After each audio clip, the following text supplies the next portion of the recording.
Hello friends, this is Parikshit Singh and today we'll study continuity and differentiability. Class 12 का एक chapter है जिसे आप लोगों ने स्कूल में, ट्यूशन में, यूट्यूब पे बहुत जगह पढ़ा होगा। तो अगर आपको ये वहाँ समझ में नहीं आया तो मैं ऑनेस्टली एक बात आपसे बोलना चाहूँगा कि एक बार आप मेरे लेक्चर्स को देखें। मैं आपको गारंटी देता हूँ, मैं आपको 200% गारंटी देता हूँ कि आपको समझ में आएगा, क्योंकि स्टूडेंट कहाँ फंसता है वो मैं जानता हूँ अच्छी तरह से, क्योंकि मैं अभी एक स्टूडेंट ही था, अभी भी स्टूडेंट हूँ, तो मैं जानता हूँ इसमें स्टूडेंट कहाँ फंसते हैं।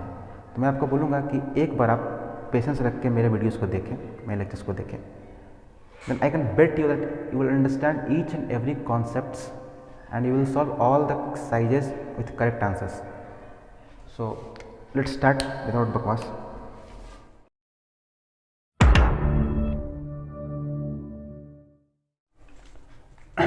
Continuity and differentiability. इसमें बेसिकली पहले हम लोग कंटिन्यूटी को पढ़ेंगे, उसके बाद डिफरेंशियबिलिटी को पढ़ेंगे।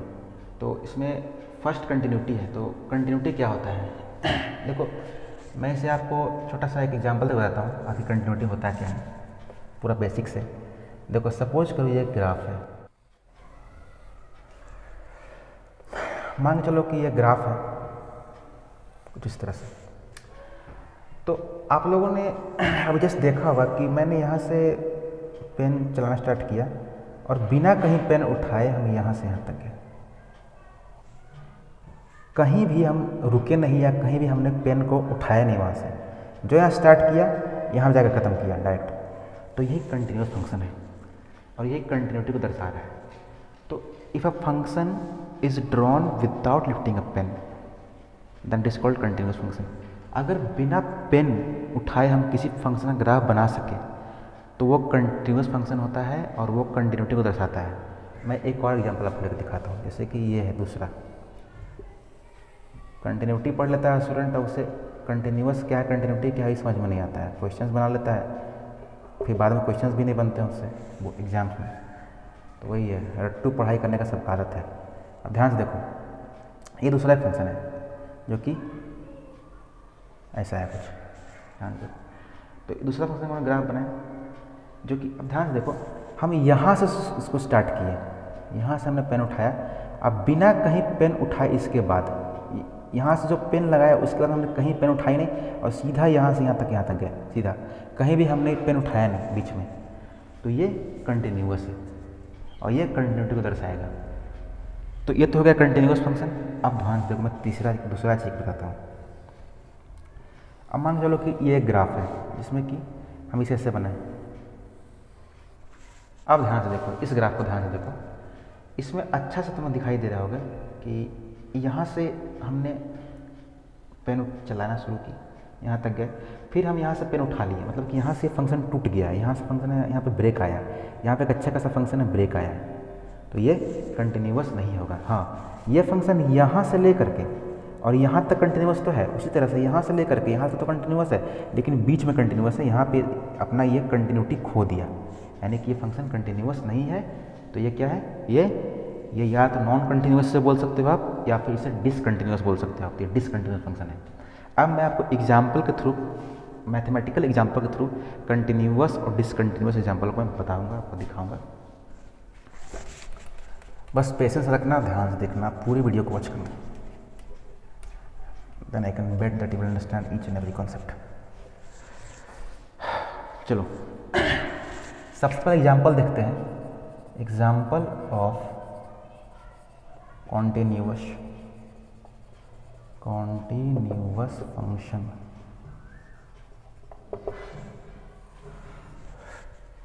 सपोज करो y is equal to x, ये एक फंक्शन है y is equal to x. तो इसका ग्राफ कैसे बनेगा, ग्राफ बनाते हैं इसका। फ्रेंड्स मैं आपको बता दूं, इसे बताने से पहले थोड़ा सा, कि किसी फंक्शन का कंटिन्यूटी हम लोग या डिसकंटिन्यूटी जो भी हो, हम लोग दो तरह से चेक करते हैं, एक ग्राफिकल मेथड से और दूसरा लिमिट के मेथड से। तो मैं अभी ग्राफिकल मेथड से आपको सिखा रहा हूँ, लिमिट के मेथड से मैं आपको इसके बाद बताऊँगा। और ग्राफिकल मेथड हर समय ईजी, मतलब कि हर समय समझना थोड़ा मुश्किल है, हर समय ग्राफिकल मेथड अप्लाई नहीं हो सकता है, लेकिन फिर मैं आपको, क्योंकि बेसिक है तो मैं ग्राफ के थ्रू समझाऊंगा। चलो इसको इस ग्राफ को बनाते हैं। सपोज करो इसका ग्राफ कैसे बनेगा, मैं पूरा बेसिक सबको समझाता हूँ। देखो ये एक फंक्शन है, इसका ग्राफ बनाना है। ये x है, ये y है। x का वैल्यू 1, y भी 1 आएगा। 2 लो, 2 पुट करो इसमें तो y इक्वल 2 आएगा। 3 पुट करो 3 आएगा। इसका ग्राफ कैसे बनेगा आप ध्यान से ना, जब सब वैल्यू जब पुट करोगे तो ये कुछ इस तरह से बनेगा। ठीक है, तो ध्यान से देखो, हमने फंक्शन को मीन्स कि यहाँ से बनाना स्टार्ट किया। यहाँ से हमने इस ग्राफ को स्टार्ट किया बनाना, और यहाँ से लेकर के यहाँ तक गए बिना कहीं भी पेन उठाए हुए। तो ये एक कंटिन्यूअस फंक्शन का एग्जाम्पल होगा। दूसरा देखो y is equal to x square, same process, इसका भी ग्राफ बनाओ। x जब 1 तो y भी 1 आएगा, x 2 तो y 4, x minus 1 and y is equal to 1। Okay, try करना। तो जब इसका ग्राफ बनाओगे तो ये कुछ इस तरह से बनेगा। अब कुछ लोग बोल रहे होंगे सर ये आपने कैसे किया देखो क्लास 11th में हम लोग पढ़े हैं कि ये जो y is equal to x square है ना, ये पैराबोला को दिखाता है, ये पैराबोला को दिखाता है। ओके, तो बस उसी से, अब जिसको नहीं पता है वो जान ले यहाँ पे कि y is equal to x square ये पैराबोला का इक्वेशन है, और उसका ग्राफ कुछ इस तरह से बनता है, ये पैराबोला है। ठीक है, तो ध्यान से देखो, हमने यहाँ से इस ग्राफ को स्केच करना शुरू किया इस पॉइंट से और यहाँ तक, बिना कहीं भी पेन उठाए हम यहाँ से वहाँ से यहाँ तक आए, कहीं भी हमने पेन उठाया। तो ये कंटिन्यूस फंक्शन का एक एग्जाम्पल हुआ। ये फंक्शन कंटिन्यूस है, कहीं भी इसका कंटिन्यूटी ब्रेक नहीं हुआ है, ये कंटिन्यूस है और कंटिन्यूटी को दिखा रहा है थ्रू आउट द ग्राफ। ठीक है, अब चलो ये तो हो गया। अब एक एग्जाम्पल और लेते हैं ताकि आपको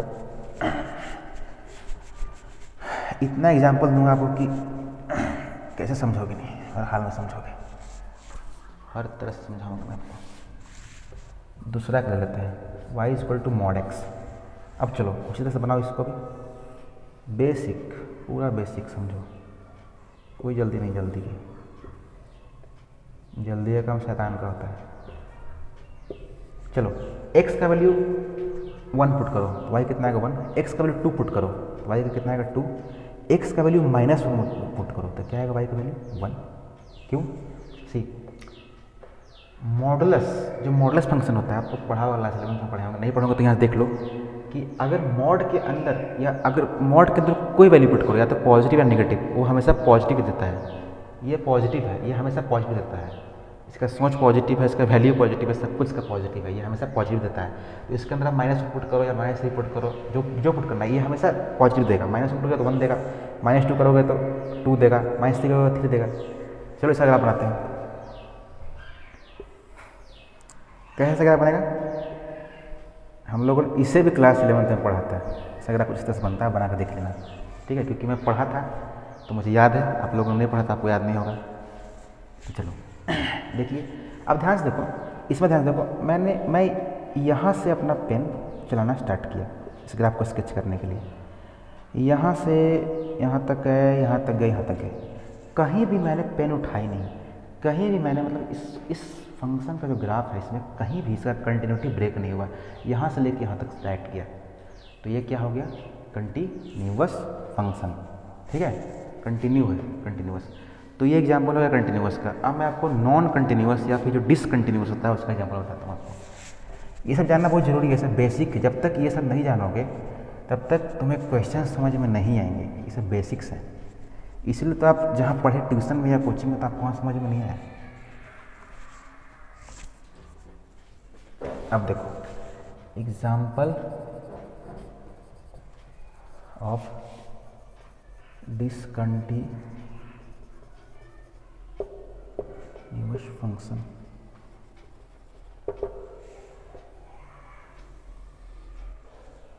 ओके, तो लेते हैं एग्जाम्पल एक, f(x) is equal to 1 when x is less than equal to 0, x equal to 2 when x is equal to 0। चलो इसका ग्राफ बनाते हैं, ध्यान देखना। 0 1 2 3 -1 -2 -3 -1 -2 -3 1 2 3। ध्यान से देखो, जब x का वैल्यू 0 या 0 से छोटा है तब फंक्शन का वैल्यू क्या होता है, यानी y का वैल्यू क्या होता है, ये एक्चुअली y है, f(x) एक्चुअली y होता है। तो y कितना है, 1। जब x 0 या 0 से छोटा है तो y 1 है, मतलब जब x 0 या 0 छोटा है, 0 कहाँ है यहाँ, और 0 से छोटा किधर, इधर लेफ्ट साइड, जितना भी नेगेटिव नंबर है ये सबसे 0 से छोटा होता है, तो उस समय वैल्यू का फंक्शन का वैल्यू क्या होता है, 1। तो देखो जब 0 या 0 से छोटा है तो इसका क्या हुआ, इसका वैल्यू 1 आया। तो देखो 0 पे 1 है, 0 से छोटा -1 पे 1 ही है, -2 पे 1 ही है, -3 पे 1 ही है, -4 पे 1 ही है, -5 पे 1 ही है। मतलब 0 या 0 से छोटा हर नंबर के लिए, x का हर नंबर के लिए y 1 आएगा। ठीक है, ये हो गया। अब दूसरा देखो, नीचे देखो क्या है, 0 से बड़ा हर नंबर के लिए, हर x के लिए, ये x जो है ना, ये डोमेन है इस फंक्शन का। तो 0 से बड़ा हर x के लिए y 2 आएगा। तो देखो 0 से बड़ा कहाँ पे होता है, 0 से बड़ा इधर 1 2 3 4 5 6 सब 0 से बड़े हैं। तो 0 से बड़ा के लिए फंक्शन क्या होता है, y का वैल्यू क्या होता है, 2। ठीक है, 0 से बड़ा के लिए। ठीक है, इसलिए हमने इसे इधर नहीं बनाया, हमने इसे इधर नहीं बनाया इसलिए कि हमें सिर्फ 0 से बड़ा चाहिए था इधर। तो 0 से बड़ा हर देख लो, 0 से बड़ा 1 2 3 सब पे 2 है। अब एक चीज़ ध्यान से देखो, ये इक्वल टू 0 नहीं है यहाँ पे, मीन्स कि सिर्फ 0 से बड़ा के लिए 0 नहीं, यानी 0 पे इसका वैल्यू 2 नहीं है, 0 पे यहाँ पे ओपन इंटरवल होगा, 0 पे इसका वैल्यू 2 नहीं है, सिर्फ 0 से बड़ा पे, यहाँ से ध्यान से इसको ऑब्जर्व करना है, 0 से बड़ा पे से 2 है। तो अब ध्यान से देखो, तो ये तो ग्राफ बनाने में सिखा दी, देखो पढ़ा रहा हूँ कंटिन्यूटी और सिखा रहा हूँ ग्राफ बनाने के लिए। खैर चलो, तो देखते हैं। तो अब ध्यान से देखोगे इसे ऑब्जर्व करो अच्छे तरीके से। तो हमने पहले यहाँ से यहाँ तक बनाया, फिर हमें पेन उठा करके यहाँ जाना पड़ा, पेन उठाई हमने, उसके बाद फिर हम फर्दर आगे गए। तो ये कैसे कुछ हुआ, कुछ इस तरह से, कुछ इस तरह हुआ। तो अगर किसी फंक्शन को बनाने के लिए, किसी फंक्शन का ग्राफ बनाने में अगर हमको पेन उठानी पड़े, means a function whose graph can not be drawn without lifting a pen. ठीक है, तो अगर किसी फंक्शन का ग्राफ बिना पेन उठाए नहीं बने तो वो डिसकंटिन्यूअस का एग्जाम्पल होता है। ठीक है, वो डिसकंटिन्यूअस होता है। ठीक है, और वो कंटिन्यूटी अपना ब्रेक करता है, कंटिन्यूटी को दर्शाता नहीं है, वो डिसकंटिन्यूअस हो जाता है। ठीक है, तो ध्यान से देखो, डिसकंटिन्यूअस वैसे डिसकंटिन्यूअस हुआ कहाँ पे, ये देखो यहाँ पर तो कंटिन्यूअस था 0 पे, और 0 से छोटे वाले नंबर पर तो कंटिन्यूअस था, लगातार यहाँ पे गया, लेकिन 2 पे जब गया तो 2 पे जाने के बाद ये डिसकंटिन्यूअस हो गया। देखो 2 पे ये ब्रेक हो गया यहाँ पे, तो ये डिसकंटिन्यूअस होगा, ये फंक्शन क्या होगा, डिसकंटिन्यूअस। ये डिसकंटिन्यूअस का एग्जाम्पल था। ठीक है, अब देखो, तो स्टार्टिंग में मैंने आपको बताया था जस्ट पहले कि किसी फंक्शन का कंटिन्यूटी हम लोग 2 तरह से चेक करेंगे, एक ग्राफिकल मेथड से और दूसरा लिमिट के मेथड से। तो अब लिमिट के मेथड से कैसे चेक करेंगे मैं आपको बताता हूँ। मैं इस एग्जाम्पल को दोबारा फिर से लूँगा एक बार, ठीक, समझाने के लिए, लेकिन अभी मैं इसको मिटा रहा हूँ, मैं दोबारा इसको बनाऊँगा, क्योंकि अभी मैं आपको थोड़ा सा बताऊँगा लिमिट क्या होता है, उसके बाद आपको बताऊँगा जस्ट अभी कि आखिर लिमिट क्या होता है, क्योंकि बहुत लोग क्लास 11 में पढ़े होंगे लेकिन भूल गए होंगे। तो इसलिए अब मैं वीडियो में वादा कर चुका हूँ कि मैं पूरा डीपली पढ़ाऊँगा, तो इसीलिए थोड़ा समय, ज़्यादा नहीं, हल्का सा लिमिट का कॉन्सेप्ट आपको दे देता हूँ। थोड़ा सा ध्यान से देखो, सबसे पहले तो लिमिट मान के चलो कि ये f(x) है, ठीक है, x टेंड टू 2 प्लस, ठीक, ये कभी प्लस मत रखो, सिर्फ 2 रखो। तो ध्यान से देखो लिमिट को दर्शाने का, एक तो लिमिट को इस तरह से लिखते हैं, दूसरा इसी लिमिट को हम लोग कुछ ऐसा भी लिख सकते हैं, LIM नहीं लिख करके सिर्फ LT लिखते हैं, LT f(x) x tend to 2 या LT f(x) x tend to 3 सब लिखते हैं। अब देखो ये क्या होता है, ध्यान देखो, ये जो है ना, ये x, ये समझने वाला चीज़ है, यही समझने वाला चीज़ है। ये होता क्या है, इस साइन का मतलब होता है कि x is tending to 2, means it doesn't mean that it is equal to 2, see इसका मतलब ये नहीं है, कतई इसका मतलब ये नहीं है कि ये x 2 के बराबर होगा, नहीं, ये 2 के ऑलमोस्ट, मतलब कि 2 के एकदम जस्ट ये अप्रोच करने वाला है 2 के पास, समझो कि मतलब समझो ना कि थोड़ा सा अगर इधर उधर कर दे तो 2 के पास पहुंच जाएगा। अब कैसा एग्जाम्पल देता हूँ, तो ये 2 का मतलब होता है कैसे, मान के चलो ये नंबर लाइन है 0 1 2 3, देखो ये 2 है यहाँ पे, तो ये टेंस टू क्या मैं बोल रहा हूँ, टेंस टू 2 के एकदम जस्ट करीब वाला नंबर है। तो देखो 2 के जस्ट करीब नंबर कौन सा होगा, यहाँ पे जो यहाँ पे नंबर होगा ये, या तो ये नंबर 2 के करीब होगा, या तो जस्ट ये नंबर 2 के करीब होगा। बस यही 2 है जो 2 के सबसे करीब है, ये 2 नंबर जो 2 के जस्ट करीब है। तो ये जो जस्ट 2 के करीब है, यानी कि 2 के बाद वाला, 2 के बाद वाला यानी कि 2.0000001 या तो 2.001 बोलो, ये 2 के करीब है, या फिर 1.999999, ठीक है। इसे आप कोई ज़रूरी नहीं है किसी आप 5 ही 992 या 6 ही 92, ऐसा कुछ नहीं है। इसे आप ऐसे ले सकते हैं 1.9999 ये भी ले सकते हैं, इसे भी 2.001 ले सकते हैं, कोई दिक्कत नहीं है। बस मेरा बोलने का मकसद ये है कि 2 के जस्ट करीब, इस टेंडिंग टू का मतलब क्या होता है कि टेंडिंग मतलब होता है कि उसके जस्ट करीब, मतलब कि अगर थोड़ा सा कुछ हेरा फेरी कर दे, मीन्स कि इसमें से अगर 0.0001 जो कि ऑलमोस्ट नेग्लिजिबल है उसको अगर माइनस कर ले तो यहाँ पे आ जाएगा, कम कर दे तो यहाँ पे आ जाएगा। इसमें भी 1.9999 है, मतलब कि ऑलमोस्ट 0.0001 अगर इसमें ऐड कर दे तो ये ऑलमोस्ट यहाँ पे आ जाएगा, 2 के पास आ जाएगा। तो टेंडिंग टू का मतलब ये होता है, ठीक। अब देखो ये तो हो गया छोटा सा, अब देखो आगे देखते हैं कि और क्या होता है। अब एक चीज़ ध्यान से देखना, ये सब बेसिक्स हैं लिमिट के। ये लाइन था 0 1 2, तो मैंने आपको बताया कि एकदम जस्ट इसके जस्ट करीब वाला जो नंबर है ये, इससे जस्ट पहले वाला जो नंबर है ये जस्ट बाद वाला, जस्ट पहले वाला, ठीक है। ये क्या था 2.0000001, कुछ भी बोल सकते हो, 00 यहाँ 1 भी यहाँ बोल सकते हो, 1.99999999, ठीक है। तो एक नंबर मतलब कि 2 जो है 2 ऐसा नंबर है जिसके करीब है, मतलब कि एक ऐसा नंबर है जो कि जस्ट इसके राइट साइड में है, ठीक। और एक ऐसा नंबर है 2 के जो लेफ्ट साइड में है, मतलब कि 1.9999 ये लेफ्ट साइड में है और 2.0001 ये राइट साइड में है, ठीक है। तो ये जो होगा ना, इसी को ये जो लिमिट है यानी कि जो 2.0001 जो राइट साइड में है, इसको हम लोग बोलते हैं RHL, यानी कि राइट हैंड लिमिट, ठीक है। और ये जो है लेफ्ट साइड में है इसको हम लोग बोलते हैं, क्योंकि लेफ्ट में है इसलिए LHL, लेफ्ट हैंड लिमिट। तो ये कुछ बेसिक था। राइट 2 के जस्ट बाद वाला नंबर, 2 के जस्ट बाद वाला नंबर कहाँ आएगा, राइट साइड में आएगा, 2 के राइट साइड में आएगा, बाद में है तो राइट हैंड लिमिट हो जाएगा क्योंकि राइट साइड में है।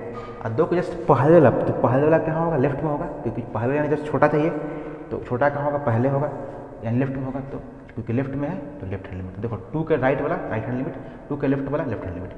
तो ये छोटा सा हल्का सा बेसिक मैं आपको बताया लिमिट का, लिमिट बहुत बड़ा चैप्टर है लेकिन उतना जाने का जरूरत नहीं है, मैं आपको बताया तो हल्का सा, ज़्यादा उतना पूरा थिक जरूरत नहीं है, थोड़ा सा इतना ही आप लोग पढ़ लो, बना चैप्टर को समझ सकते हो, बना सकते हो। तो ये हो गया। अब देखो मैं आपको बताता हूँ, अब हम लोग उसी एग्जाम्पल पे वापस आते हैं जो इससे पहले जस्ट हम लोग लिए थे। ओके फ्रेंड्स, ये एग्जाम्पल है जो हमने जस्ट अभी लिखा वीडियो पॉज करके। तो अब देखो मैं बताता हूँ, इसको डील करने से पहले मैं आपको छोटा सा चीज़ बताता हूँ कि आखिर हमें लिमिट की ज़रूरत पड़ी क्यों। देखो सबसे पहले तो बताता हूँ कि ग्राफ के थ्रू भी हम लोग सारे क्वेश्चंस को कर सकते हैं, लेकिन ग्राफिकल मेथड बहुत कॉम्प्लेक्स हो जाएगा आगे चल के। जैसे कि ये छोटा मोटा क्वेश्चन है, इसमें तो ग्राफ अच्छा से बन जाएगा, अप्लाई हो जाएगा, लेकिन आपको जब आगे जब जो क्वेश्चंस दिए हुए हैं या जो बोर्ड एग्जाम्स में क्वेश्चन आएंगे उसका ग्राफ बनाने में आपको 10 मिनट लग जाएगा, सिर्फ ग्राफ्स बनाने में 10 मिनट लगेगा, तो आगे क्या बनाओगे आप लोग। तो इसलिए ग्राफिकल मेथड ठीक नहीं है, तो हम लोग लिमिट को यूज़ करते हैं, ठीक। अब देखो लिमिट में, तो लिमिट को हम लोग यूज़ करते हैं, तो अब लिमिट को यूज़ करते हैं मैं आपको बताता हूँ ये कि लिमिट का इस्तेमाल करके कैसे निकालते हैं, वो तो मैं बाद बताऊँगा आपको कि आखिर लिमिट का इस्तेमाल करके कैसे हम निकालेंगे, फॉर्मूला जो है वो सब कैसे आया। लेकिन पहले मैं बताता हूँ कि आखिर लिमिट कैसे यूज़ करते हैं, क्यों जरूरत पड़ा यूज़ करने का। ध्यान से देखो, उसका पहला कारण तो यह है कि ग्राफ से नहीं कर सकते हैं, ठीक। दूसरा कारण देखो ये है, जैसे मान के लो कोई फंक्शन है, फंक्शन ले लो f(x) = x² - 4 by x minus 2, ठीक है, ये कोई फंक्शन है, ठीक। तो हमें इसकी कंटिन्यूटी निकालनी है 2 पे, ठीक है, एट x इक्वल टू 2 पे हमें इससे कंटिन्यूटी निकालनी है। तो ध्यान से देखो फ्रेंड, जब इसमें आप 2 पुट करोगे तो क्या होगा, 2 2 जा 4 माइनस 4 बाई 2 माइनस 2 क्या हो गया 0 बाई 0। 0 बाई 0 क्या होता है, मतलब कि एग्जिस्ट ही नहीं करता है 0 बाई 0। ये हम इसको मीनिंगलेस बोलते हैं मैथमेटिकल टर्म्स में, इसे हम लोग मीनिंगलेस बोलते हैं। तो क्या हुआ देखो, मीनिंगलेस हो गया। तो अगर इस तरह से होगा तो कैसे, मतलब आंसर कैसे आएगा, तो इसलिए हम डायरेक्टली 2 को नहीं पुट करते हैं। डायरेक्टली किसी भी सिर्फ 2 को पुट करके कंटिन्यूटी किसी का नहीं निकाल सकते हैं, या कंटिन्यूटी किसी का या डिसकंटिन्यूटी नहीं निकाल सकते हैं, मतलब डायरेक्ट इक्वल टू करके हम लोग नहीं कर सकते हैं। जैसे हर जगह हम लोग मैथ्स में करते हैं, लाइक अलजेब्रा एंड ऑल, जहाँ पे हम लोग करते हैं, लेकिन हर जगह नहीं चलेगा। कंटिन्यूटी डिसकंटिन्यूटी के लिए हमें इक्वल टू जो नंबर होता है, जो इक्वल नंबर होता है, पूरी जो कंप्लीट इक्वल होता है, उसको लेकर के हम लोग नहीं कर सकते। क्योंकि देखो एग्जांपल देखो सामने, देखो क्या हुआ, 0 बाई 0 हो गया, मीनिंगलेस हो गया। तो हम लोग इसको नहीं ले सकते हैं। तो हम लोग क्या करते हैं ना कि 2 से जस्ट बड़ा नंबर, थोड़ा सा जस्ट हल्का सा, कि जब टेंडिंग टू 2 है थोड़ा सा बड़ा, एक 2 से जस्ट छोटा है थोड़ा सा, टेंडिंग टू 2 में थोड़ा छोटा हल्का सा, वो नंबर लेके दोनों लेके दिखाते हैं। अब ये तो हो गया। अच्छा ठीक है, कैसे करते हैं मैं आपको बताता हूँ बाद में। फिलहाल आप देखो कि कैसे, मतलब फॉर्मूला कैसा आएगा वो, जिससे हम लोग करेंगे, ठीक है, उसका तो सब समझ में आ जाएगा। देखो अब मैं ये एग्जाम्पल दोबारा क्यों लिखा, ध्यान से देखो इसमें, देखो ध्यान से कि यह फंक्शन का ग्राफ यहाँ से यहाँ तक आया, फिर यहाँ पे गया, फिर इधर यहाँ लेफ्ट हुआ, मतलब कि फिर इधर गिरा के फिर यहाँ तक गया, ठीक। तो अगर इसमें एक चीज़ ऑब्जर्व करो आप लोग कि ये डिसकंटिन्यूस फंक्शन एग्जाम्पल है, ये डिसकंटिन्यूस है। तो अगर हमें इस फंक्शन को कंटिन्यूस करना है, मीन्स कि ये फंक्शन को कंटिन्यू करके दिखाना है, तो ध्यान से देखो, अगर हम इस फंक्शन को का जो लेफ्ट साइड है, इस फंक्शन का जो लेफ्ट साइड है, अगर ये लेफ्ट साइड, ठीक है, और ये राइट साइड, अगर ये दोनों मीन्स कि अगर देखो ध्यान से देखो, मैं बोलने की कोशिश क्या करना चाह रहा हूँ, जैसे कि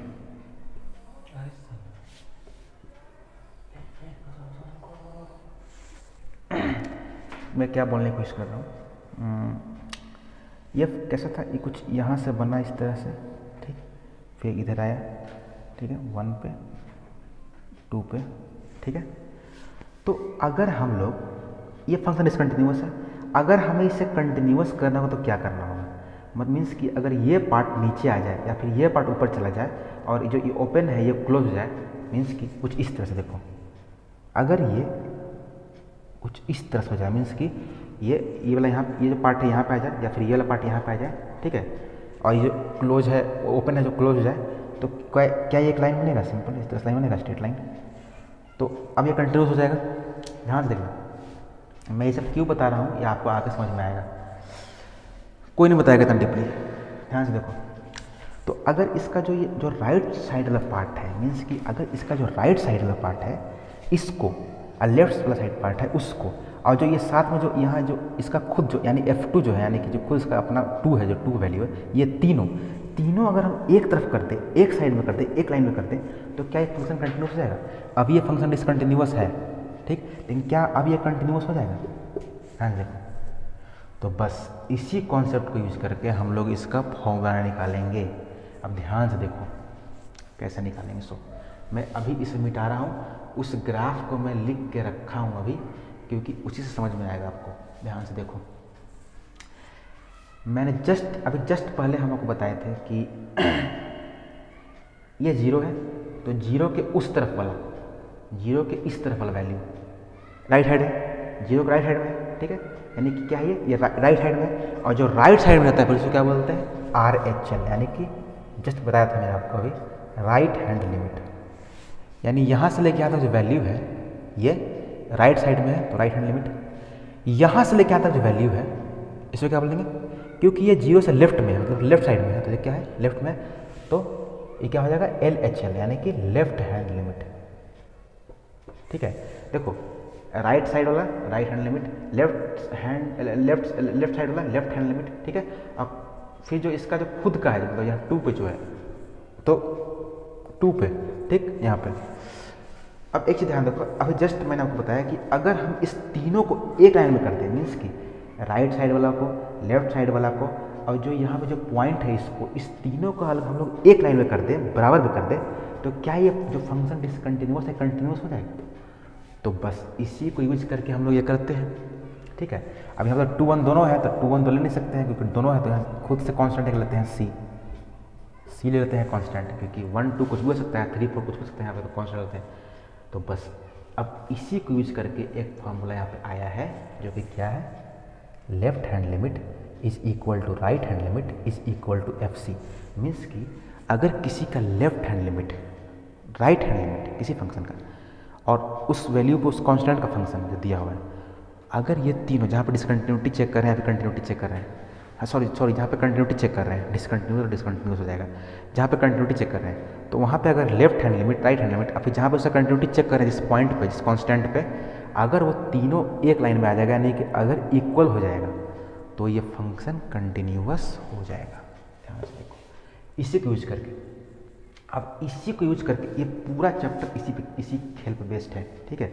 जिसको ये समझ में आ गया, इसको सब समझ में आ जाएगा। अब देखो मैं इसको आगे फर्दर लिखता हूँ, जैसे आपका बुक में लिखा हुआ होगा, बुक तो वैसे मैं आपका देखा नहीं हूँ, खैर ध्यान से देखो।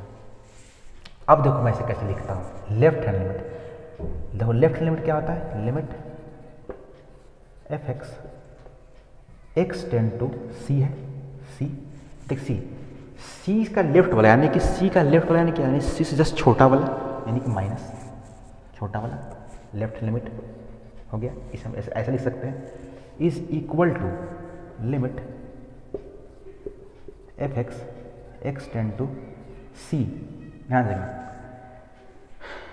सी से जस्ट लेफ्ट में चाहिए था तो सी से जस्ट छोटा वाला, ठीक। राइट हैंड में चाहिए था, राइट हैंड सी से जस्ट बड़ा होगा, बड़ा वाला राइट साइड में जाता है, तो बड़ा के लिए प्लस, छोटा के लिए माइनस, ठीक। Is equal to f c. क्या यही फॉर्मूला पे पूरा क्वेश्चन बेस्ड नहीं है? क्या इस चैप्टर का ये सबसे इम्पोर्टेंट फॉर्मूला नहीं है, जो आपको आज तक समझ में नहीं आया कि कैसे डिराइव होकर का आया? तो ये आपको समझ में आ गया। अब देखो इस पर क्वेश्चंस कैसे करते हैं मैं आपको बताकर दिखाऊंगा, कैसे बनाते हैं क्वेश्चन इस पर। And I can bet you that you will solve each and every questions with complete answers, with correct answers. Okay, तो देखो जितना आसानी से ये कॉन्सेप्ट समझ में आ पाया ना, उससे भी आसानी से आप इसका क्वेश्चन बना पाओगे। अब देखो कैसे, मैं क्वेश्चन लेता हूँ। Okay, pause the video, note it down.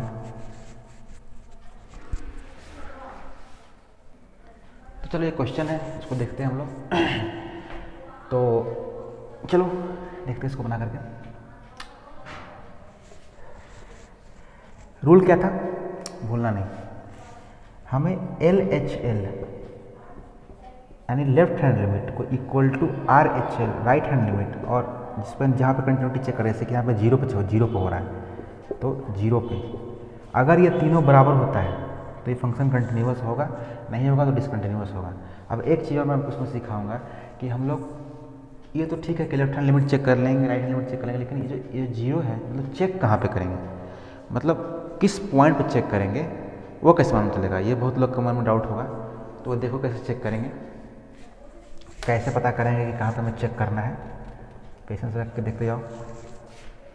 देखो जहाँ पर फंक्शन का डेफिनेशन चेंज होगा या चेंज हो रहा है, वहाँ पे हम लोग डिसकंटिन्यूटी या कंटिन्यूटी चेक करेंगे। ध्यान से देखो, ये जो fx है, fx का वैल्यू 1 आ रहा है जब इसका डोमेन यानी कि x, यानी कि जब x 0 से बड़ा है तो 1 आ रहा है, जब ये 0 से छोटा है तो 1 आ रहा है, उसके बाद जब इक्वल टू 0 है तो 2 आ रहा है, ठीक है। तो अगर ध्यान से देखो तो इस फंक्शन का डेफिनेशन 0 पर चेंज हो रहा है। देखो when greater than 0, when greater than 0, when less than 0, when equal to 0, then 0 0 0। तो यानी कि हम लोग को इसका जो कंटिन्यूटी है वो 0 पर चेक करना है। तो कहाँ पे चेक करना है, पॉइंट ऑफ कंटिन्यूटी कहाँ पे चेक करना है वो तो मालूम चलेगा आप लोग को, कहाँ पे, एट 0 पे। तो चलो एट 0 पे चेक करते हैं पहले। अब एट 0 पे है तो चलो एट 0 पे चेक करते हैं। तो यानी कि F0,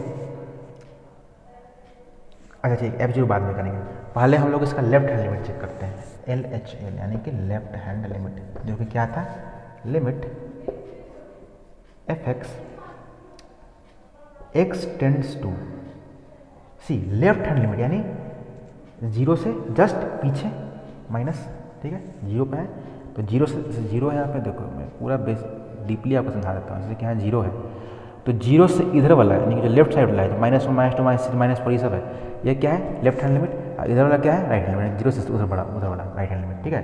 तो लेफ्ट हैंड लिमिट हमने यहाँ निकाला यानी कि जीरो से छोटा वाला यानी कि जीरो से पीछे, अब पीछे के लिए माइनस दिखा रहे हैं, ठीक है। अब इसको चेक करते हैं तो ये कितना आएगा, देखो ध्यान से देखो, जब x जीरो से छोटा है तो लिमिट का f(x) क्या है, f(x) का वैल्यू क्या है, देखो जब जीरो से छोटा है, जीरो से बड़ा के लिए, जीरो से जब छोटा है तो क्या इसका आंसर आ रहा है 1, तो 1 हो जाएगा, सिंपल। ये LHL हो गया। अब RHL देखते हैं, limit f(x) where x tend to 0 plus, क्योंकि हमें राइट हैंड साइड वाला चूज करना है, चेक करना है राइट हैंड साइड वाला, इधर वाला, तो इधर के लिए प्लस उस साइड के लिए, ठीक है, क्योंकि उससे बड़ा वाला चेक करना है, तो जस्ट बड़ा वाला पे, तो जीरो से बड़ा पे, तो देखो जीरो से बड़ा पे जब x का वैल्यू, जब x जो है x जब जीरो से बड़ा है तो क्या फंक्शन का वैल्यू आ रहा है, 1 आ गया, ठीक, इसका 1 होगा आंसर, ठीक। अब क्या चेक करना है हमें, f0 यानी कि एट जीरो, f0 चेक करना है हमें यहाँ f0 यानी कि जब फंक्शन जीरो के बराबर है f0 तब इसका वैल्यू क्या है, देखो ये तो ग्रेटर देन जीरो वाला था, ये लेस देन जीरो वाला था, ये इक्वल टू जीरो है, तो इक्वल टू जीरो पे f(x) का वैल्यू क्या है 2, इसका आंसर आ जाएगा 2, ठीक। अब ध्यान से देखो, क्या इसका LHL RHL और ये जो f0 है यानी कि FC, क्या ये तीनों बराबर है, तो नहीं है फ्रेंड्स, ये बराबर नहीं है। क्यों, इसका left hand limit right hand limit तो बराबर है, लेकिन ये जो f0 ये बराबर नहीं है, ठीक। और हमने क्या बोला था स्टार्टिंग में, तीनों बराबर होना चाहिए, that is LHL is equal to RHL is equal to FC, तीनों बराबर होना चाहिए, तब तो हम तीनों एक लाइन पे आएगा, अगर तीनों बराबर होगा तब तो तीनों लाइन पे, तब तो कोई एक लाइन पे या फिर एक कर्व पे आएगा, तीनों बराबर होगा तभी तो आएगा, ठीक है। जैसे कि मान के चलो मैं आपको छोटा सा ठीक से एग्जाम्पल देकर बताता हूँ, जैसे कोई एक कर्व था जो कि कुछ इस तरह से था, यहाँ से, अब ध्यान देखो, तो ये यहाँ पे मान के चलो 2 पे, ये 2 है यहाँ पे, ठीक, तो सी 2 पे यहाँ पे ये छोड़ो, ये ऐसे नहीं हो करके मान के चलो ये ऐसे है कुछ, ऐसे है कुछ, तो ये 2 है, ये 3 है, तो देखो, तो जो राइट साइड में जो है यानी कि जो राइट हैंड लिमिट है, यानी कि जो इधर वाला ये जो यहाँ वाला है, ये लेफ्ट हैंड लिमिट यानी कि इधर वाला नेगेटिव साइड वाला पीछे वाला, तो जब ये दोनों एक पे आएगा यानी कि जब कुछ ये ऐसा बनेगा,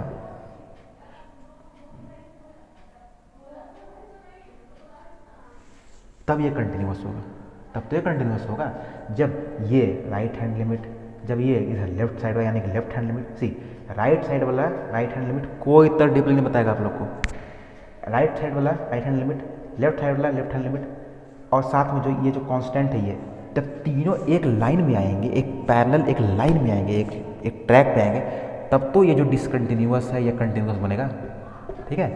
तो इसीलिए हम लोग कंटिन्यूटी के लिए तीनों को इक्वल टू दिखाते हैं, चेक करते हैं, कंटिन्यूटी चेक करने के लिए हम लोग तीनों का इक्वल देखते हैं, अगर LHL RHL और FC तीनों इक्वल है तभी वो कंटिन्यूअस कहलाता है। अब यहाँ ध्यान से देखो कि यहाँ पे देखो LHL ये RHL के बराबर तो है, ठीक, लेकिन ये दोनों f0 के बराबर नहीं है, क्योंकि देखो 1 1 तो है लेकिन 2 के बराबर नहीं है, ठीक है। तो ये हमारा जो फंक्शन जो अभी आपने देखा है f(x), हेंस लिखेंगे हम लोग हेंस दिस f(x) या फंक्शन इज नॉट कंटिन्यूअस, ये इसे आगे आप एक चीज और लिख सकते हो, इट इज़ नॉट कंटिन्यूअस लिख सकते हो, या फिर लिख सकते हो it is discontinuous, it is discontinuous, space थोड़ा कम है इसलिए मैं आपको, डिसकंटिन्यूअस एट कहाँ पे 0 थी 2 पे, हाँ 0 पे, सॉरी 0 से कर, हाँ 0 पे, तो ये 0 पे, या तो इस हिसाब से लिखो कि this function is not continuous, या फिर ऐसे लिखो कि आप this function is discontinuous at 0, क्योंकि 0 पे हम चेक कर रहे थे। तो ये देखो कितना मतलब कितना सिंपल था, कुछ नहीं था इसमें। अब कुछ लोग को लग रहा होगा सर ये तो सिंपल क्वेश्चन है तो ये हमको समझ में आ गया, आगे नहीं आएगा। ईच एंड एवरी कोई भी क्वेश्चन हो आपको समझ में आएगा। अब मैं सारा क्वेश्चन यहाँ बोर्ड में बनाऊँगा। भले ही मेरे पास स्पेसिंग का प्रॉब्लम है, मेरे पास अच्छा कैमरा नहीं है, अच्छा रिकॉर्डर नहीं है, माइक भी देखो मैं ईयरफोन का यूज कर रहा हूँ, बजट नहीं है मेरे पास उतना, क्योंकि मैं थोड़ा फाइनेंशियली वीक हूँ, इसके चलते मेरे पास नहीं है सारा चीज़। उसके बाद भी लेकिन फिर भी मैं आपको आश्वासन देता हूँ कि इतना होने के बाद भी मैं आपको अच्छा से सब कुछ समझा दूँगा। बस थोड़ा सा वीडियो क्वालिटी ख़राब आ रहा होगा तो मैनेज कर लीजिएगा आप लोग, ठीक है। बाकी कंटेंट में कोई कमी नहीं आएगा। अगर कोई हमको बोल दे कि समझ में नहीं आया मेरा वीडियो देखने के बाद, तो मैं क्या मतलब बोलूँ, फिर तो समझो कि वो स्टूडेंट नहीं होगा, फिर तो पढ़ाई से उसका वास्ता नहीं होगा, क्योंकि इतना डीपली कोई नहीं बताएगा। अब देखो मैं कुछ आगे कुछ क्वेश्चंस करके दिखाता हूँ आप लोग को। खैर अभी हम लोग कॉन्सेप्ट पढ़ रहे हैं। देखो मैं आपको पहले बता देता हूँ अपने बारे में। देखो मैं क्या करता हूँ कि मैं जैसे कोई साइज जैसे 5.1, 5.2, 5.3, 5.4, ठीक है, तो मैं पहले क्या करता हूँ कि 5.1 पे पहले ध्यान देता हूँ, ठीक है। ऐसा नहीं कि मैं 5.2, 5.3 सब अभी बताने लगूँ, नहीं, मैं पहले 5.1 पर ध्यान दूँगा। अब उसमें मैं क्या करूँगा कि जो 5.1 में जितने भी कॉन्सेप्ट्स हैं, जितने भी कॉन्सेप्ट्स लगेंगे 5.1 को बनाने के लिए, पहले मैं उसका बेसिक इंट्रोडक्शन यहाँ पर दूंगा, ठीक, जो कि मैं भी दे रहा हूँ। और उसके बाद मैं सारे क्वेश्चंस 5.1 का भी बताऊंगा नेक्स्ट वीडियो में। इस वीडियो में आपको सिर्फ इंट्रोडक्शन मिलेगा, कॉन्सेप्ट मिलेगा, थ्योरम्स कैसे आए हुए बताऊंगा, कैसे मतलब समझ में नहीं आते हैं, कैसे याद करना है वो सब बताऊंगा। याद तो आपको हो ही गया होगा जितना आसानी से मैंने आपको बताया। तो पहले मैं वो सब बताऊँगा और छोटा छोटा शॉर्ट एग्जाम्पल भी दूंगा, जिससे कि आपको समझ में आ जाए। मतलब कि शॉर्ट क्वेश्चन ही मैं सॉल्व करूँगा खुद से एग्जाम्पल लेकर के। और लास्ट में जब सारा कॉन्सेप्ट खत्म हो जाएगा इस वीडियो में, तो मैं फिर 5.1 में जाऊँगा। 5.1 का पूरा क्वेश्चन बनाऊँगा एक्सरसाइज का, ठीक। जब वो खत्म हो जाएगा तो फिर मैं 5.2 पर नहीं जाऊँगा। फिर मैं 5.2 बनाने के लिए जितना कॉन्सेप्ट चाहिए, यानी 5.2 से पहले वाला कॉन्सेप्ट और 5.1 के बाद वाला कॉन्सेप्ट, जो बीच में जो कॉन्सेप्ट है वो मैं पहले पूरा बताऊंगा। फिर मैं 5.2 पर बताऊंगा। फिर उसके बाद उसी तरह से करके 5.3, 5.4 मैं ऐसे करूँगा। पहले कॉन्सेप्ट आएगा, फिर एप्लीकेशन आएगा, जो कि साइज में होते हैं, ठीक है। एप्लीकेशन जो है, एप्लीकेशन पार्ट एक साइज में होते हैं। तो पहले थ्योरी आएंगे, थ्योरी है ये, उसके बाद मैं एप्लीकेशन को बताऊँगा, ठीक है। तो विदाउट बकवास चलो शुरू करते हैं दूसरा चीज़। अब चलो हम लोग दूसरा टॉपिक लेते हैं। तो फ्रेंड्स अब हम लोग देखेंगे दूसरा टॉपिक, जो कि है अलजेब्रा ऑफ कंटिन्यूअस फंक्शन। इसमें भी क्वेश्चंस आते हैं, तो मैं देखो बताता हूँ आपको सीधा सा। देखो मान के चलो कि अगर कोई f(x), ठीक है, f(x) कोई कंटिन्यूअस फंक्शन है। f(x) कोई जो है, if f(x) is a continuous function at किसी पॉइंट C पे बोल दो, ठीक है। उसी तरह से f(x) हो गया, उसी तरह से g(x) भी कंटिन्यूअस है। वह लिख देता हूँ इसमें, is also continuous at point C। देखो बहुत सिंपल सा है, कुछ है नहीं इसमें। अगर f(x) कंटिन्यूअस फंक्शन है किसी पॉइंट C पे और g(x) भी कंटिन्यूअस फंक्शन है किसी पॉइंट C पे, तो कुछ नहीं है, उसका जो सम होगा f(x) प्लस g(x), ये भी कंटिन्यूअस होगा, will also be continuous at point C, ठीक है। यानी इसका जो सम है ये भी कंटिन्यूअस होगा। इसका जो डिफरेंस यानी कि जो सब्ट्रैक्ट है f माइनस जी एक्स, ये भी कंटिन्यूअस होगा पॉइंट C पे। इसका जो प्रोडक्ट है ये भी कंटिन्यूअस होगा पॉइंट C पे। अगर f और g, मैं रिपीट कर रहा हूँ बार बार, क्योंकि वीक स्टूडेंट भी इस वीडियो को देखते हैं तो उन्हें समझ में आया अच्छा से।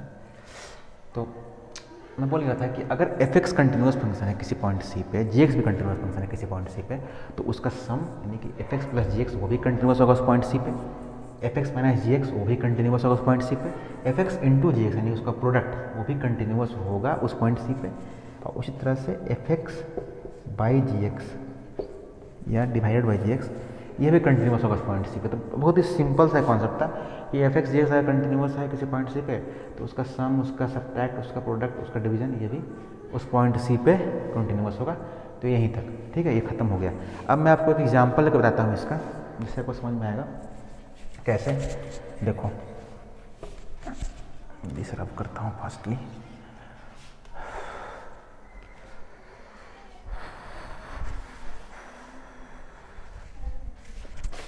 सपोज करो f x is equal to sine x. ये फेमस है ये example. G x equal to cos x. Easy था समझने में, अंडरस्टैंडिंग के लिए एग्जाम्पल अच्छा है। इस कॉन्सेप्ट को समझने के लिए ये एग्जाम्पल बहुत बेहतरीन है, मतलब कि मेरे हिसाब से। तो f x is equal to sine x, g x equal to cos x, ये कंटिन्यूअस है किसी पॉइंट सी पे। हम लोग बचपन से जानते हैं, दुनिया का कोई ऐसा आदमी नहीं होगा जो नहीं जानता होगा इसके बारे में कि साइन एक्स और कॉस एक्स कंटिन्यूअस फंक्शन है। बच्चा जानता है कि साइन एक्स कंटिन्यूअस फंक्शन है। इसका ग्राफ कैसे बनता है बताइए, आप लोग पढ़े होंगे। 0 से स्टार्ट करता है, होता है इस तरह से, फिर यहाँ से ऐसे, ये साइन एक्स का ग्राफ है। देखो है ना कंटिन्यूअस, जहाँ स्टार्ट किया गया ना वहाँ तक, कहीं भी बीच में ब्रेकेज नहीं है। Without lifting pen we can draw this. Sine x का ग्राफ ऐसे बनता है, जो कि 0 पे है, 0 है, 0 पे होता है। कॉस एक्स कैसे बनता है, कॉस एक्स भी कंटिन्यूअस है। ये क्या होता है, ये 1 से स्टार्ट होता है, 1 से, लाइक दिस।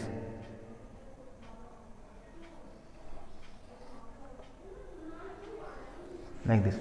तो अब देख रहे हो कि दोनों कंटिन्यूअस है। अब बच्चा जानता है कि साइन एक्स और कॉस एक्स कंटिन्यूअस फंक्शन है। ग्राफ में आप लोग देख लिए। सी मैं ग्राफ के थ्रू भी आप लोग को बता दे रहा हूँ सारा, इतना डीपली। ग्राफ को नहीं बताएगा, इसमें नहीं बनाएगा ग्राफ, सीधा बोल देगा sine x cos x continuous function है। लेकिन मैंने आपको जस्ट अभी ग्राफ बना के बता करके दिखाया, बना करके। तो अब चलो आगे देखते हैं। तो f x equal to sine x, g x equal to cos x, ये कंटिन्यूअस फंक्शन है। मीन्स कि अगर एफ एक्स कंटिन्यूअस है, जी एक्स कंटिन्यूअस है, तो इसका सम यानी कि एफ एक्स प्लस जी एक्स, यानी कि एफ प्लस जी, शॉर्ट में बोलते हैं, यानी कि sine x plus cos x, ये भी कंटिन्यूअस होगा।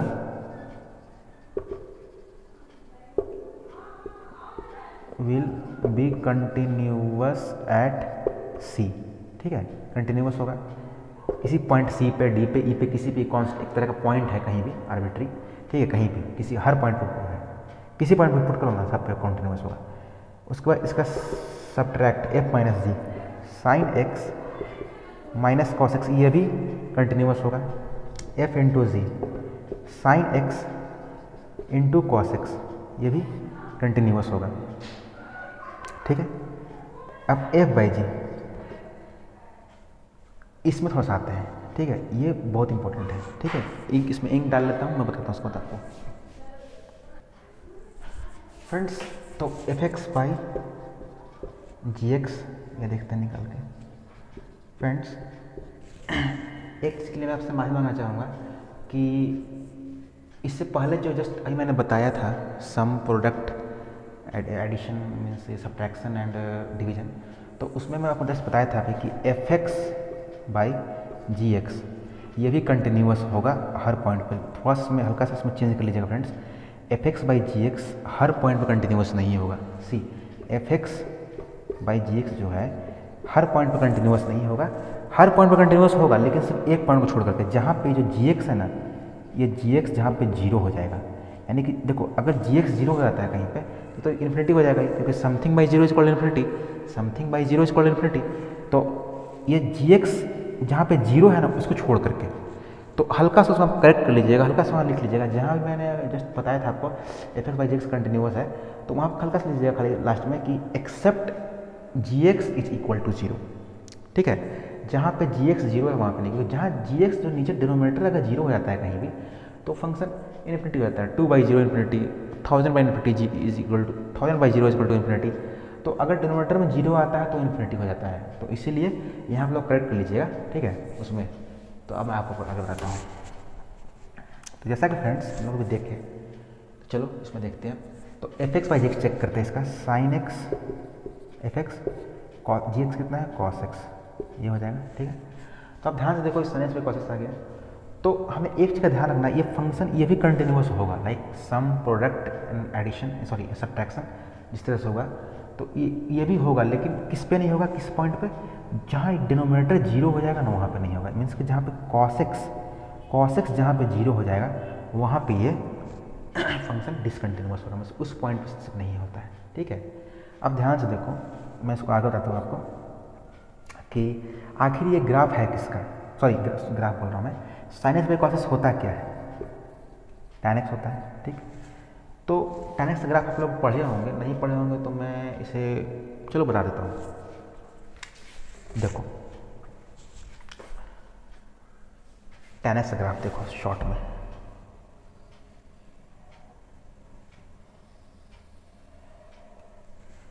देखो ओके,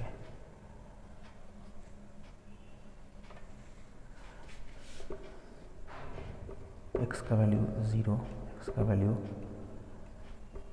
π/2, x का वैल्यू π/4, x का वैल्यू π/3, अगर ये सब है। चलो ध्यान देखो, अगर x का वैल्यू π/4 होता है तो क्या इसका वैल्यू आता है, इसका tan x tan कितना है 1, tan 45 1 होता है। x का वैल्यू π/3 यानी कि tan 60 तो क्या आ जाएगा √3/2। x का वैल्यू अगर π/4 यानी कि tan 45 तो क्या आ जाएगा 1।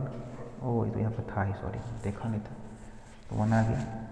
और tan x का वैल्यू जब π/2 होगा तो tan x क्या आएगा, tan π/2 क्या आएगा इन्फिनिटी। ठीक है, तो चलो इसको लेकर बनाते हैं। तो इस तरह से कुछ है, यहाँ 0, यहाँ पे नहीं, एक्चुअली इसे नहीं, यहाँ पे करो π/2, 3π/2। ठीक है, अब ध्यान से देखो स्टूडेंट्स कि tan 45, tan 60 कहाँ पे आएगा, कुछ यहाँ पे, क्योंकि 90 यहाँ पे तो 60 कुछ इधर इसके बीच में आएगा, यानी कि √3/2, तो √3/2 ऑलमोस्ट कुछ यहाँ पे आएंगे। ठीक है, tan 0 देखो यहाँ पे आएगा tan 0 C x equal to जब 0 है तो tan कितना आएगा 0, tan 0 आएगा। जब x 0 लेंगे यहाँ पे तो tan 0 होता है, तो 0 पे यहाँ, 60 पे यहाँ पे, 30 पे इधर, 30 पे 1/√3, 30 पे ले लो, x इक्वल टू जब 5/6 हो तो क्या आएगा tan 30 1/√3। जब x π/6 लेते हैं, π/6 रेडियन, तो कितना आ जाएगा tan π/6 1/√3, तो यानी कि 0 1/√3। ठीक, ऐसे जाएगा। और देखो उसको जब 90 पहुँचेगा, 90 पे, तो 90 पे ये इन्फिनिटी होता है।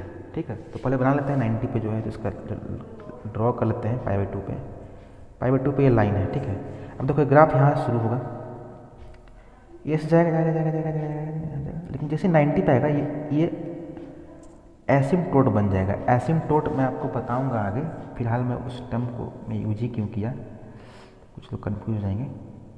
एसिम्प्टोट बोलते हैं ना कि कोई कर्व जो है जस्ट किसी लाइन को टच, मीन्स कि ऐसा लगेगा कि जस्ट टच करके निकल गया, मीन्स कि टच इन्फिनिटी पे जाके टच करता है सिंपली, मतलब कि ऐसा कर्व जो जाके किसी लाइन को, ऐसा कर्व जो किसी लाइन को जाके इन्फिनिटी पे जाके टच करे, इसमें इन्फिनिटी है, इन्फिनिटी पे जाके टच करे, तो उसी को एसिम्प्टोट बोलते हैं। ठीक है, तो देखो आगे, तो देखो तो tan 90 पे क्या हो जाएगा, देखो सी tan 0 पे 0, ठीक, tan 30 पे, यानी 30 यहाँ पे था क्योंकि 90 यहाँ पे, तो 0 से 90 के बीच में 30 आएगा, तो 30 पे 1/√3, tan 60 पे √3 यहाँ पे, tan 45 पे 1 यहाँ पे, tan 45 पे, tan 45 देखो यहाँ बीच में कर दो π/4, क्योंकि 90 और 0 के जस्ट बीच में होता है। ठीक है, π/4, तो tan 45, 0 और 90 के बीच में 45 डिग्री होता है बीच में, तो यहाँ पे देखो 1। ठीक है, उसका आ जाएंगे tan 60 पे तो √3 में ऐसे करते हैं। जब 90 पे जाएंगे तो ये क्या होगा, ऑलमोस्ट इन्फिनिटी की तरफ जाएगा। ठीक है, तो इसका ग्राफ कुछ इस तरह से बनेगा, यहाँ से क्या, अब देखो उसी तरह से यहाँ नीचे इधर -π/4 लेंगे, -π/2 लेंगे। ठीक है, तो यहाँ पे कुछ इस तरह से जाएगा। ठीक है, तो ये tan x का ग्राफ है, इसको हम ड्रॉ किए। तो ध्यान से देखिएगा, जहाँ पे cos x जहाँ पे 0 हो रहा है, ठीक है, वहाँ पे ये tan x जो है कंटिन्यूअस नहीं हो रहा है। ठीक है, यहाँ वहाँ पे अपना एक कंटिन्यूटी खो दे रहा है। ध्यान से देखो, जैसे कि यहाँ पे देखो जैसे 90, अब ध्यान से देखो, अगर यहाँ पे कॉस 90 पे देखो इन्फिनिटी की तरफ जा रहा है, अगर हम लोग यहाँ पे 90 पुट करें कॉस में, तो कॉस 90 क्या होता है, cos pi by to, cos pi by to क्या होता है फ्रेंड्स, 0 होता है, लोग जानते होंगे। कॉस 3 पाई बाई टू क्या होता है, 0 होता है, ठीक। Cos 5 pi by two plus pi plus pi plus pi, हाँ ठीक है, 5 बाई टू 0, ठीक है। तो आप लोग देखोगे कि कॉस जहाँ पे कॉस का जैसे जहाँ पे कॉस आ रहा है, मीन्स कि वहाँ जहाँ कॉस आ रहा है यहाँ पे, मीन कि तो वहाँ पे ये 0 हो जा रहा है, कॉस का है वैल्यू वहाँ 0 हो जा रहा है। तो अगर something by 0 see, something by 0 क्या होता है, इन्फिनिटी होता है। तो इसीलिए जैसे 90 यहाँ पे है, तो देखो tan 90 इन्फिनिटी क्यों हो रहा है, 90 पे जा करके इन्फिनिटी क्यों बन रहा है, क्योंकि 90 पे अगर हम लोग cos 90 को देखें तो cos 90 0 होता है, तो समथिंग बाई 0 अगर हम 0 पुट करेंगे sin x बाई 0 तो इन्फिनिटी हो जाता है। तो इसीलिए ये 90 पे जाकर इन्फिनिटी होता है। उसी तरह सेम चीज़ अगर हम लोग यहाँ देखें, यहाँ से देखें तो ये 3 पाई बाई टू है, तो 3 पाई बाई टू का लाइन ड्रॉ करो इस तरह से करके, अगर यहाँ पर 3 पाई बाई टू है इस लाइन पे 3 पाई बाई टू एग्जिस्ट करता है, तो ये ग्राफ कैसे होगा यहाँ से, फिर ये बिल्कुल यहाँ से ऐसे बीच से ऐसे जाएगा, ये 3 पाई बाई टू जाकर 3 पाई बाई टू पे जा करके फिर से जा करके वहाँ पे और इन्फिनिटी हो जाएगा, फिर नीचे आएगा यहाँ पर। तो जब आप cos 3 बाई टू पुट करोगे तो 0 आ जाएगा, ध्यान से देखो cos 3 बाई टू 0। तो जहाँ पे cos 0 हो रहा है वहाँ पे ये फंक्शन यानी कि tan x इन्फिनिटी हो रहा है, ठीक है। तो और वहाँ पे फंक्शन का कंटिन्यूटी ब्रेक हो रहा है। अब ध्यान से देखो, यहाँ से देखो, यहाँ गया फिर यहाँ आया, ठीक है, तो कंटिन्यूटी ब्रेक हुआ कि नहीं। तो ये सिंपल सा ग्राफ बता दिया, इतना कोई बताएगा नहीं, आगे देखते हैं जो मेन मुद्दे की बात है।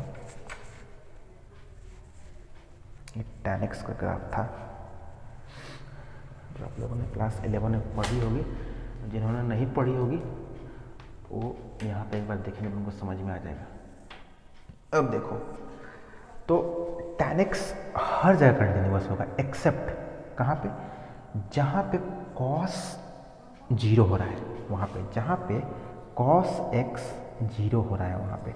और cos x 0 कहाँ पे होता है, अभी जस्ट आपने देखा कहाँ पे, पाई बाई टू पे, 3 पाई बाई टू पे, 5 पाई बाई टू पे, यानी इसको हम लोग एक जनरल टर्म में क्या बोल सकते हैं, odd multiples of pi by two पे, odd multiples of pi by two, मतलब कि जहाँ पे ऑड मल्टीपल्स है पाई बाई टू का, यानी कि 2n+1, ये ऑड है, odd multiples of pi by to, ये ऑड है, odd multiples of pi by to, यानी कि odd multiples of pi by two पे cos x 0 होता है, ठीक है। जहाँ पे x का value odd multiple of pi by to में आएगा वहाँ पे 0 होता है।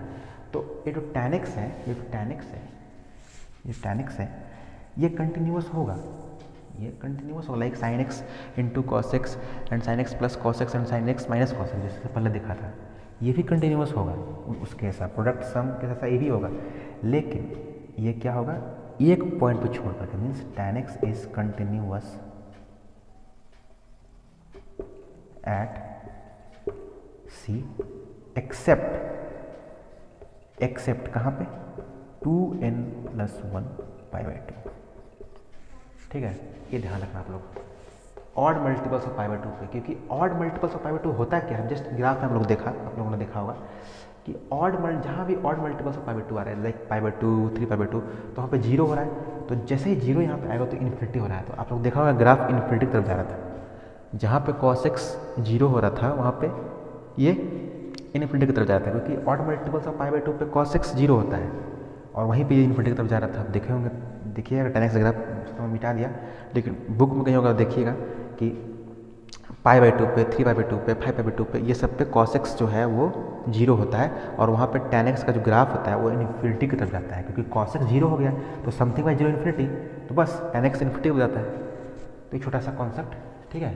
तो फाइनली तो मैंने आपको इतना डीपली बताया, तो मुझे लगता है आपको समझ में आ गया होगा। तो चलो ये टॉपिक हो गया हमारा, अब नेक्स्ट टॉपिक देखते हैं, जो आखिरी टॉपिक इस 5.1 सॉल्व करने के लिए अब आखिरी शस्त्र हमें चाहिए, एक या एक अस्त्र, जो भी बोलो उसको चाहिए। तो चलो देखते हैं आगे। ओके फ्रेंड्स, तो हमने जस्ट इससे पहले अलजेब्रा देखे, कंटिन्यूटी का, कंटिन्यूस फंक्शन का अलजेब्रा देखे, इसमें तरह तरह का चीज़ देखे। अब हम दूसरा टॉपिक देखेंगे कंटिन्यूटी ऑफ कंपोजिट फंक्शन। इससे पहले मैं आपको एक चीज़ बता दूं कि इससे पहले जो डायनेक्स का हम लोग देखे, जो डीपली उसको सॉल्व किए देखे, वो बहुत अच्छा काम किए, क्योंकि अभी जस्ट मैंने देखा कि एग्जाम्पल में क्वेश्चन दिया हुआ है, तो आपका एग्जाम्पल भी यहाँ क्लियर हो गया। तो चलो तो आगे टॉपिक देखते हैं, कंटिन्यूटी ऑफ कंपोजिट फंक्शन। चलो अब यहाँ पे एक टर्म दिख रहा होगा आप लोगों को, कंपोजिट फंक्शन। तो लग रहा होगा आपको कि कंपोजिट फंक्शन क्या है, कंपोजिट नंबर तो पढ़ा था, फंक्शन क्या है। तो देखो, फंक्शन का function is called composite function. Simple सा वर्ड, मैं उतना ज़्यादा एडवांस नहीं पढ़ाता, उतना एडवांस में बोलता ही नहीं हूँ कि समझ ही में नहीं आए। सीधा इसका यही मतलब है कि किसी फंक्शन का function is called continuous function, sorry is called composite function. Okay, तो अब देखो कैसे, मान के चलो कि एफ एक्स कोई फंक्शन है साइन एक्स, ओके, दूसरा फंक्शन है जी एक्स एक्स स्क्वायर, ठीक। ये दोनों साइन एक्स कंटिन्यूअस है, आप लोग अच्छे से जानते हो, अभी जस्ट ग्राफ बनाकर दिखाया था इसका साइन एक्स का। और एक्स स्क्वायर जानते हो, एक्स स्क्वायर क्या है, ये पाराबोला है, ध्यान से देखो, क्लास 11 में पढ़े होगे। इससे पहले ही मैंने स्टार्टिंग में इसके बारे में बताया हूँ, पाराबोला के बारे में, देखिएगा आप लोग वीडियो में।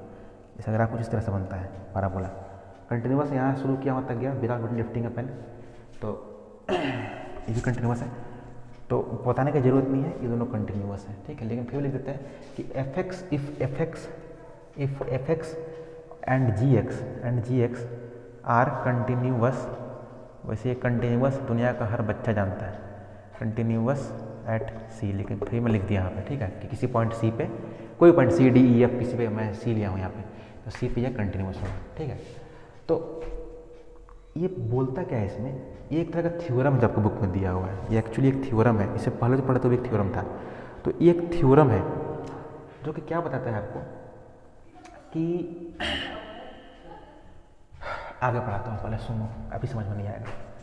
एक चीज़ मुझे बताओ कि इस फंक्शन को अगर मैं चाहूँ तो मिला कर इसको लिखना चाहूँ तो कैसे लिख सकता हूँ, लाइक फॉग एक्स, ठीक है। ध्यान देखो, ये फॉग एक्स गॉफ एक्स ये आप लोगों ने पढ़ा होगा रिलेशन फंक्शन में, नहीं पढ़ा होगा तो यहाँ को सीख सकता है जो नहीं पढ़ा होगा।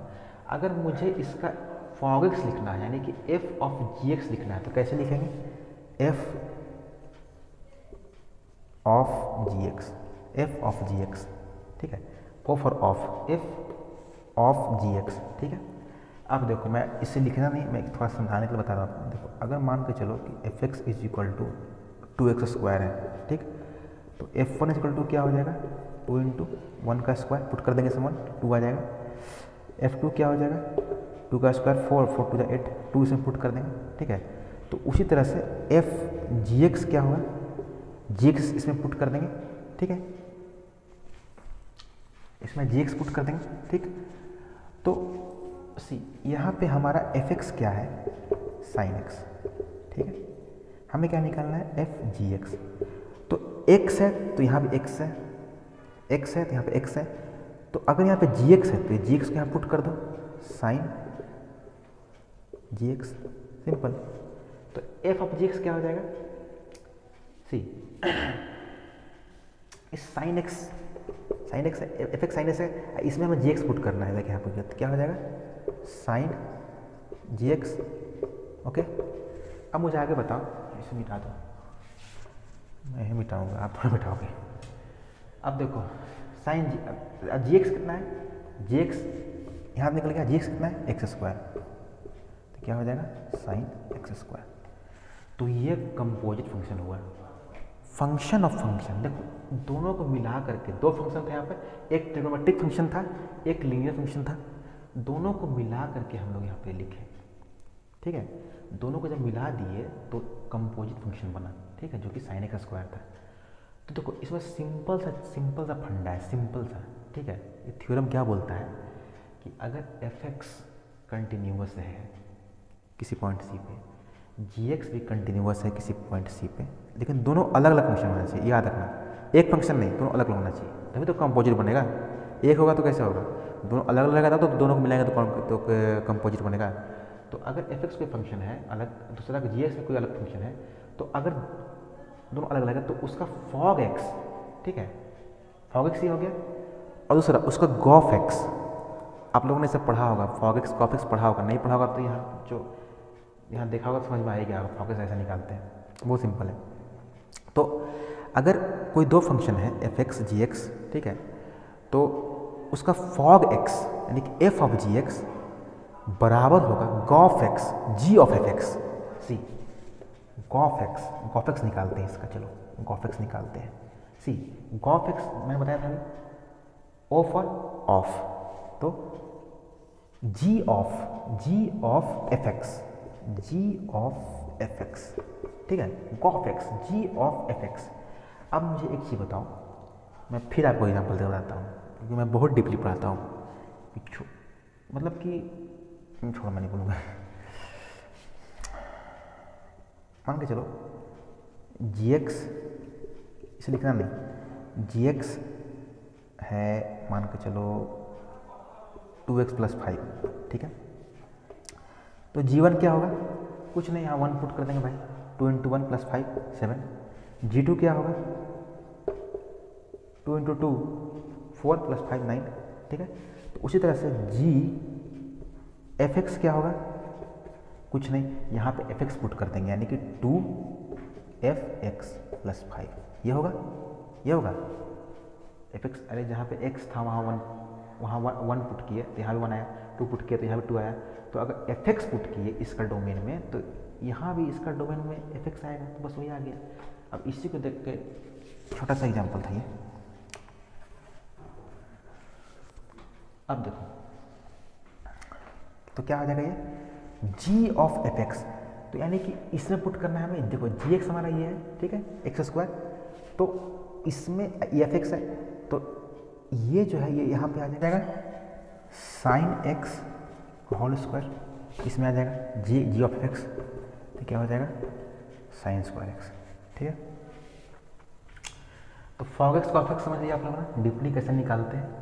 अब आगे थ्योरम पे, तो ये थ्योरम जो कंपोजिट फंक्शन में बेस्ड है, ये बोलती है कि अगर कोई कंपोजिट फंक्शन मतलब कि फंक्शन दो फंक्शन है, अलग अलग फंक्शन है, ठीक है, तो वो लोग का मतलब उसका जो कंपोजिट फंक्शन होगा, मतलब कि दोनों को मिलाने के बाद जो फंक्शन बनेगा, यानी कि फॉग एक्स, या तो आप फॉग एक्स बोलो या फिर गॉफ एक्स, यानी कि इसको इधर मिलाओ या इसको इधर मिलाओ, ठीक है, फॉग एक्स या गॉफ एक्स दो, तो उसका फॉग एक्स और गॉफ एक्स दोनों बराबर होगा। ये थ्योरम बस इतना बोलती है। अब बुक में न जाने क्या क्या लिखा हुआ है और टीचर न जाने क्या क्या बोलते हैं कि बच्चे पता नहीं इस जन्म में समझेंगे भी कि नहीं, इतना कॉम्प्लेक्स बताते हैं कि ये थ्योरम बस मात्र इतना बताता है। क्या बताता है, कंटिन्यूटी ऑफ कंपोजिट फंक्शन के बारे में, ठीक है। तो सिंपल थ्योरम था। अब देखिए तो ये हमारा जो इंट्रोडक्शन पार्ट था इस चैप्टर का, सॉरी एक्सरसाइज 5.1 के लिए वो ख़त्म हुआ। अब हम लोग successfully each and every question को अटेम्प्ट कर सकते हैं एक्सरसाइज 5.1 को। कहीं कहीं पर डिफ़िकल्टी आएगा, ठीक है, तो मैं आपको बताऊंगा। मैं सारे क्वेश्चंस को डील करूंगा विथ कंप्लीटली मैं डील करूंगा सारे क्वेश्चंस को, ठीक है, एक भी क्वेश्चन मैं स्किप नहीं करूंगा, सारा मैं बताऊंगा। कोई एक दो क्वेश्चन छोड़ सकता हूँ जो कि बहुत ईजी हो, ठीक है, बाकी मैं सारा बताने की कोशिश करूँगा। तो आप लोग जुड़ रहिए मेरे साथ, अब पेशेंस रखिए, धैर्य रखिए। जहाँ भी आप लोग पढ़ते होंगे, अगर एक बार मेरा वीडियो देखा होगा आप लोगों ने, जैसे मैंने बोला था कि 200% गारंटी समझ में आएगा, तो देखे होंगे आप लोग, समझ तो आया आप लोगों को, कैसे नहीं आया होगा तो कमेंट कीजिएगा आप लोग, जहाँ कुछ प्रॉब्लम हो तो वहाँ बता दूँगा। और नेक्स्ट वीडियो हम लोग 5.1 देखेंगे, ठीक है फ्रेंड्स। बस थोड़ा सा वीडियो क्वालिटी में कभी कोई दिक्कत होगा क्योंकि थोड़ा सा धीरे धीरे सब कुछ हो जाएगा, भगवान है ऊपर। तो मैं सारा बताऊंगा भी इसमें, इस चैनल पे 12th का, 11th का, 10th का मैं सारा अपलोड करूंगा धीरे धीरे करके, ठीक है। चलो तो आज के लिए इतना ही काफ़ी है, ठीक है। तो आप लोग अपना ख्याल रखिएगा, ठीक है, खास करके अपना माता पिता का ख्याल रखिएगा, ठीक, देश का ख्याल रखिएगा, ठीक, और अपना ख्याल रखिएगा, ठीक है। चलो तो जय हिंद।